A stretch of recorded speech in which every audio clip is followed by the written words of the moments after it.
नमस्कार दोस्तों, आपके अपने चैनल स्टडी बाई श्याम सुंदर सर पर बहुत बहुत स्वागत है। तो आज की इस वीडियो में हम कवर करेंगे बीए पार्ट थर्ड यानी कि बीए थर्ड ईयर वालों के लिए क्वेश्चन पेपर हुआ था 2017 में हिंदी साहित्य का, जिसे हम हिंदी लिटरेचर के नाम से जानते हैं, जो कि सेकंड पेपर था, द्वितीय प्रश्न पत्र था, जिसका पूरा नाम है हिंदी निबंध तथा अन्य गद्य विधाएं। तो ये जो 2017 में पेपर हुआ था उससे संबंधित जितने भी क्वेश्चंस पूछे गए थे, किस किस तरह के क्वेश्चंस आए थे, उन सभी को इस वीडियो में देखा जाएगा। और अब की बार भी इन्हीं क्वेश्चंस के बेस पर आपके क्वेश्चंस बनने की उम्मीद बन रही है। यदि आप इन सभी क्वेश्चंस को अच्छी तरह से पढ़ लेते हैं तो आप अब की बार भी अच्छे मार्क्स ला पाएंगे। इसीलिए हम प्रीवियस ईयर पेपर्स को पूरा करा रहे हैं। यदि आप सभी प्रीवियस ईयर पेपर को देखना चाहते हैं तो आप हमारे चैनल की प्लेलिस्ट में जाकर सभी वीडियोज़ को देख सकते हैं, साथ ही साथ अपनी बेहतरीन तैयारी कर सकते हैं। आपको आपसे आपकी उम्मीद से ज़्यादा ही वहाँ प्लेलिस्ट में जाकर मिलेगा। तो चलो शुरुआत करते हैं इस पेपर की। यदि आप इस वीडियो की पीडीएफ भी पाना चाहते हैं तो पीडीएफ भी पा सकते हैं, जिसके लिए आप इस वीडियो की डिस्क्रिप्शन में पहुँच सकते हैं। डिस्क्रिप्शन में पहुँचकर लिंक पर क्लिक करके डायरेक्टली हमारे टेलीग्राम पर पहुँच जाएंगे। तो चलो, इसका क्वेश्चन नंबर फर्स्ट था। क्वेश्चन नंबर फर्स्ट में थे निम्नलिखित वस्तुनिष्ठ प्रश्नों के उत्तर दीजिए। यहाँ आपके वस्तुनिष्ठ प्रश्न के तौर पर पूछे गए थे, लेकिन हमने यहाँ से आपके ऑप्शन को हटा दिया गया है। तो क्वेश्चन नंबर फर्स्ट में दिया हुआ था, कोटज हमें किसका संदेश देता है। कोटज हमें किसका संदेश देता है। जबकि सेकंड क्वेश्चन था, शुक्ल युग का समय कब से कब तक है। तो यहाँ आपके चार ऑप्शन थे, लेकिन हमने उनको हटा दिया गया है क्योंकि काफ़ी टाइम लग जाता है उनको सॉल्व करने में।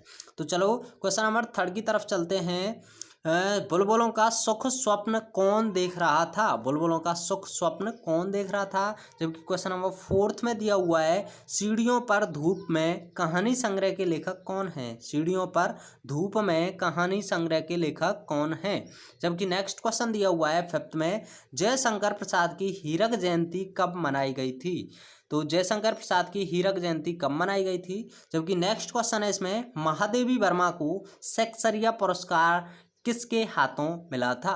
महादेवी वर्मा को सेक्सरिया पुरस्कार किसके हाथों से मिला था, ये आप देख सकते हैं। जबकि नेक्स्ट क्वेश्चन था इसमें, आवारा मसीहा जीवनी के लेखक कौन है। आवारा मसीहा जीवनी के लेखक कौन है, यहाँ आप देख सकते हैं किस तरह के आपके क्वेश्चन पूछे जा रहे हैं।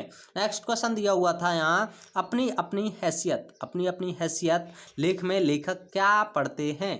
तो यहाँ आप देख सकते हैं अपना अपना हैसियत लेख में लेखक क्या पढ़ता है। तो नेक्स्ट क्वेश्चन यहाँ देख सकते हैं आप, नेक्स्ट क्वेश्चन में पूछा गया था, नुमाइशी चीज़ों का परिणाम क्या होता है। नुमाइशी चीज़ों का परिणाम क्या होता है। नेक्स्ट क्वेश्चन है यहाँ, सुमित्रानंदन पंत किस युग के कवि हैं। सुमित्रानंदन पंत किस युग के कवि हैं। यहाँ हम आपके लिए जवाब नहीं दे पा रहे हैं, लेकिन आप इन सभी जवाबों को देखना चाहते हैं, इन सभी के नोट्स देखना चाहते हैं, तो आप हमारे चैनल की प्लेलिस्ट में आकर सभी तरह की वीडियोज को देख सकते हैं। नेक्स्ट क्वेश्चन दिया हुआ है यहाँ, क्वेश्चन नंबर सेकंड है कि निम्नलिखित में से किन्हीं 5 प्रश्नों के उत्तर दीजिए। जी हाँ, यहाँ आपके दीर्घ लघु जिन्हें हम लघुत्तरीय, दीर्घोत्तरीय एवं अतिलघुत्तरीय के रूप में जाने जाते हैं, जो क्वेश्चंस यहाँ आपके अतिलघुत्तरीय क्वेश्चंस आपके स्टार्ट हो चुके हैं, जिनके जवाब आपको प्रत्येक उत्तर लगभग 40 शब्दों में होना चाहिए। तो यहाँ आपके 5 प्रश्नों के जवाब देने थे, जबकि क्वेश्चंस आपके काफ़ी पूछे गए थे। फर्स्ट क्वेश्चन था, तुम चंदन हम पानी निबंध के अनुसार लेखक के दादाजी क्या किया करते थे। तो यहाँ आपको बता देना था। जबकि क्वेश्चन नंबर सेकंड था यहाँ, तुलसी और कालिदास में क्या क्या विशेषताएं हैं। तुलसीदास और कालिदास में कौन कौन सी विशेषताएं हैं, उनके बारे में यहाँ आपको बता देना था। क्योंकि क्वेश्चन नंबर थर्ड था, भक्तिन पढ़ाई लिखाई न करने के संबंध में क्या तर्क देती हैं। भक्तिन ने पढ़ाई लिखाई ना की, तो इसके संबंध में उन्होंने एक तर्क दी है, वह क्या तर्क थी उसको आपको लिख देना था। जबकि नेक्स्ट क्वेश्चन था आपका, हरिशंकर परसाई की भाषा शैली पर प्रकाश डालिए। यहाँ आपको हरिशंकर परसाई की भाषा शैली पर प्रकाश डालना था। हरिशंकर परसाई की भाषा शैली के बारे में थोड़ा आपको एक्सप्लेन करके लिख देना था। नेक्स्ट क्वेश्चन दिया हुआ है, निबंधकार के रूप में विवेकी राय का मूल्यांकन कीजिए।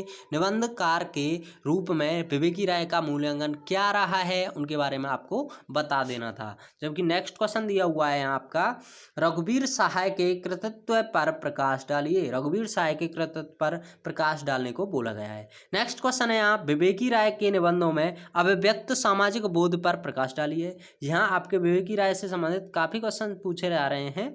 विवेकी राय के निबंधों में अभिव्यक्त सामाजिक बोध पर प्रकाश डालने को कहा गया है। जबकि नेक्स्ट क्वेश्चन था, शरद जोशी के राजनीतिक व्यंग्यों की विशेषताओं को बताइए। यहाँ आपको शरद जोशी जी के राजनीतिक व्यंग्यों की विशेषताओं के बारे में बताना था।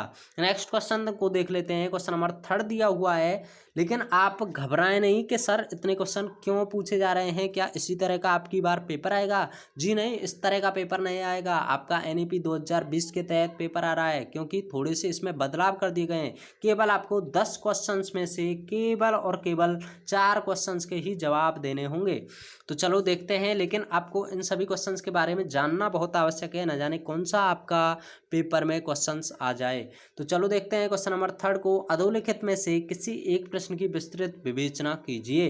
क्वेश्चन नंबर 1 है, यहाँ आपको किसी एक प्रश्न की विस्तृत विवेचना करनी थी, यानी कि 1 2 3 क्वेश्चन दिए हुए थे। यहाँ पे आपको केवल एक का ही जवाब देना है। सौंदर्य की उपयोगिता निबंध का सारांश अपने शब्दों में लिखिए। सौंदर्य की उपयोगिता क्या है, इसके बारे में आपको अपनी भाषा में लिखना था। जबकि क्वेश्चन नंबर 2 था, कोटज निबंध का सारांश प्रस्तुत कीजिए। कोटज जो निबंध है उसका सारांश प्रस्तुत करना था।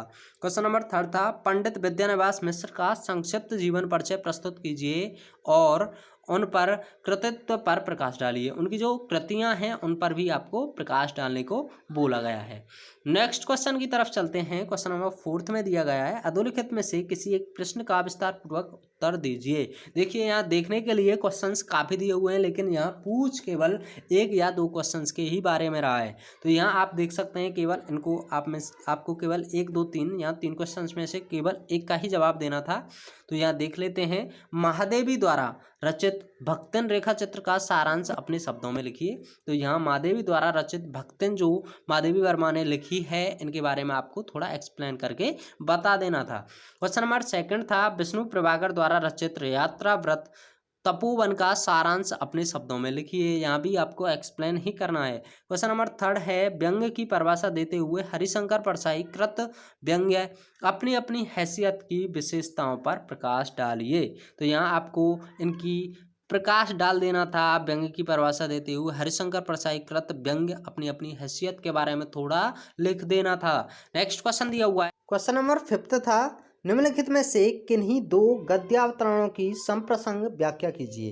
तो यहाँ आपको 2 गद्यावतरणों की संप्रसंग व्याख्या करने को कहा गया था। तो इसमें से आपको 1 2 3 4 इन 4 में से केवल आपको 2 की ही व्याख्या करनी थी। सबसे पहला क्या था, आइए जानते हैं। सबसे पहला था, नाम ही ऐसा है कि जब तक रूप के पहले ही हाजिर ना हो जाए तब तक रूप की पहचान अधूरी रह जाती है। भारतीय पंडितों को सैकड़ों बार का कचारा निचोड़ा प्रश्न है सामने आ गया, रूप मुख्य है या नाम, नाम बड़ा है या रूप, पद पहले है या पदार्थ, पदार्थ सामने है, पद नहीं सूझ रहा, मन व्याकुल हो गया, स्मृतियां के पंख फैलाकर सुदूर अतीत के कोने में झांकता रहा। जबकि क्वेश्चन नंबर 2 था, इसमें यहाँ आप 2 के लिए व्याख्या कर सकते थे, कबीर आदि निर्गुणियों ने भी आत्मा की व्यापक सत्ता घट घट में दिखाई और उसे पहचानने का आग्रह किया। साधन रूप में उन्होंने सरल और त्यागमय जीवन की शिक्षा दी तथा जाति पाति के भेद का निषेध किया, किंतु उनका लौकिक क्षेत्र साकारोपासकों की अपेक्षा भी सीमित था, क्योंकि उनका अध्यात्म लोक परे की वस्तु थी, जिसकी साधना तटस्थ और एकांतिक हो ही सकती थी। जबकि क्वेश्चन नंबर यानी कि तीसरा जो व्याख्या करने को लिए कहा गया था, तीसरा था आपका, नए मानवीय मानों पर बल देने वाले अभिनय मलयानिलों से मैंने यह संकेत पाया कि मनुष्य ही मान है, वह दूसरे किसी महत्तर के प्रति अर्पित क्यों हो। भुजंगों से लिपटा हुआ चंदन का वृक्ष ही स्वतः महान है, वह आसपास के कंकोल निम्ब और कुटज तक को चंदन बना डालता है। विषयों से परिवृत्त मानव अपने यश से, अपने प्रवेश से प्रत्येक युग में सुरभि भरता आया है, उसे आपत्ति करने की क्या आवश्यकता है। ये मलयानिल दक्षिण से नहीं पश्चिम से आए हैं, अर्थात दाएं से नहीं पीछे से आए हैं। इनकी पुकार इसलिए पीछे मुड़कर सुनने की सबके मन में उत्कंठा सी जग जाती है। नेक्स्ट है इसमें फोर्थ में दिया हुआ था कि साहित्य मानव जीवन के लिए आवश्यक कार्यवाही है। साहित्य मनुष्यों को संगठित करने और उनके जीवन को परिवर्तित करने का एक साधन है। शासक वर्ग प्रयत्न करता है कि इस अस्त्र से जनसाधारण की चेतना को कुंद कर दे, उसे अफीम की घूंटी देकर उसे न्याय अन्याय के प्रति अचेत कर दे, या उसे झूठ न्याय, झूठे सत्य, झूठी नैतिकता में फंसाकर उसे अपने शिकंजे में जकड़ रहे। साहित्य शास्त्र की उपयोगिता यह होगी कि वह साहित्य और जीवन के संबंध की वास्तविकता प्रकट कर दे, जनता के लिए अहितकर साहित्य और अहितकर साहित्य शास्त्र से भ्रम का पर्दा उठा दे। तो ये आपके 4 थे, इनमें से आपको 2 को ही एक्सप्लेन करना था। तो यह पेपर आपका यहीं समाप्त हो रहा है। यदि आप इसकी PDF पाना चाहते हैं तो आप इस वीडियो की डिस्क्रिप्शन में जाकर लिंक पर क्लिक करके टेलीग्राम चैनल से जुड़ जाइए, जहां से आप हमारी सभी सेवाओं का लाभ उठा सकेंगे। यदि आप इस तरह की और भी वीडियोज देखना चाहते हैं, जितने भी प्रीवियस ईयर पेपर हैं एवं इस वर्ष की जितने भी मोस्ट इंपोर्टेंट क्वेश्चंस के नोट्स हैं उन सभी को देखना चाहते हैं, तो आप हमारे चैनल की प्लेलिस्ट में जाकर सभी तरह की वीडियोज को देख सकते हैं और अपनी बेहतरीन तैयारी कर सकते हैं। आपको अदर चैनल पर जाने की कोई भी आवश्यकता नहीं होगी।